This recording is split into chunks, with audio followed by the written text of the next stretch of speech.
بسم الله الرحمن الرحيم يا أيها الذين آمنوا إيها كسانو چي إيمان مراوڑي لا تقولوا تاسو موي راعنا راعنا تكي وقولوا واي تاسو انظرنا تكي واسمعوا أو غكي دي وللكافرين أو دپارا دكافران عذاب أليم عذاب ترناك دين ما يود الذين نخخيها كسان كفروا كافران دي من أهل الكتاب دا أهل كتابنا ولا المشركين أو ند مشركاننا أن ينزل دا نازل شي عليكم بدا سبانتي من خير سخير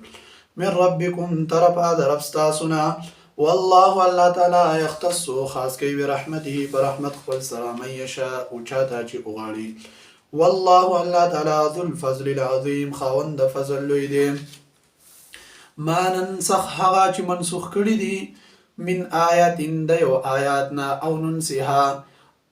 یا هر کړي دي مونږه نأتي راتک کړي مونږه بخير په غره من هذا آیاتنا او مثلها یا پشان داغي علم تعلم آیات نه پويږي ان الله چې بشک الله تعالی على كل شيء قدير پارشي باندې قدرت ولرونکي دی علم تعلم آیات نپوئیگی ان اللہ چی بیشک اللہ تعالی له دا غدفارا ملک السماواتی بادشاہی دا اسمانون دا والارض و دزمکی وما لکم او نشت استاو دفارا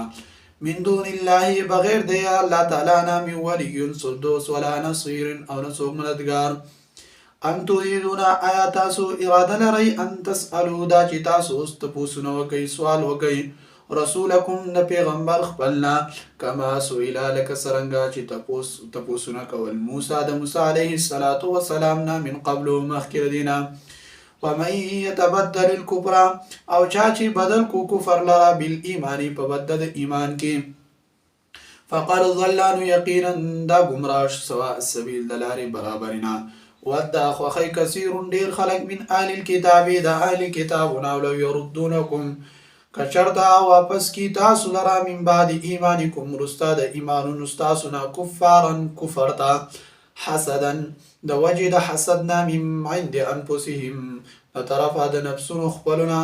من بعد ما رستا د هغنا تبینا چخکارا شو لهم الحق وهغیت حق فعفون ما فيك ويوسبحوا او مخألوي حتى تردي پوری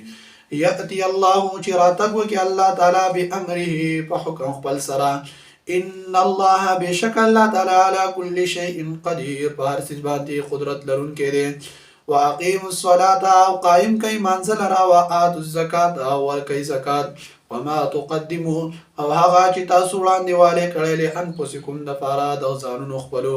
من خير سدن كينا تجدوه نبي بأمني هغيل عند الله فنزد الله تعالى فخواد الله تعالى كي إن الله بشك الله تعالى بما فهغ السبعني تعملون أشكوي تاسو بصير لدن كده وقالوا أوي هغيل يدخل الجنة جهز كلبا داخل نشي جنة إلا مگر من عاصو كانا چوي يهودا يهوديان أو نصارى عيسيان تلك أمانيهم دغا أرزوغاني داغوي دي قل ورته وایا پیغمبره هاتو راوړی په دې خبره باندې برهانکم دلیل خپل ان کنتم صادقین کچری تاسو رښتونی بلا ولنا من اوسو اسلم چې تابعدار کړو وجهه ځان خپل لله خاص الله لپاره وهو محسن او دانی کی کون کې فله بس دا غد فار اجر دا غد عند ربه فخوا درخ خپل ولا خوف